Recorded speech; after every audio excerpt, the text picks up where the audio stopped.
দীপ্তি ঘোষ। আমি Purbasthali two government ITI dress মেকিংয়ের student. নমস্কার, আমি Arpita Debnath, Purbasthali two government ITI কলেজের ড্রেস মেকিংয়ের ছাত্রী।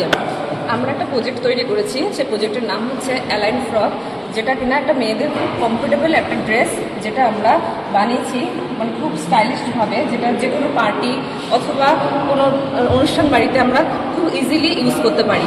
আর এটা বানাতে আমাদের 3 মিটার কাপড় লেগেছে এবং এর সাথে লেগেছে আমাদের কাঁচি এবং সুতো লেগেছে। এটাকে বানাতে আমাদের একটা মেজারমেন্ট নিতে হয়েছে, যেটা একটা পারফেক্ট মেজারমেন্ট, যার কিনা আছে নেকের মাপ এবং চেস্টের মাপ এবং আর্ম হোল এবং লেন্থ। এই মাপকটা নিয়ে আমরা তৈরি করেছি একটা সুন্দর একটা অ্যালাইন ড্রেস, যেটা কিনা একটা মেয়েদের খুব কমফোর্টেবল ড্রেস। এটাকে একটু আকর্ষণীয় করার জন্য আমরা ওদের ইউজ করেছি যেটা একটা বেল্ট। আর এটা তৈরি করতে আমাদের এই জিনিসগুলো লেগেছে।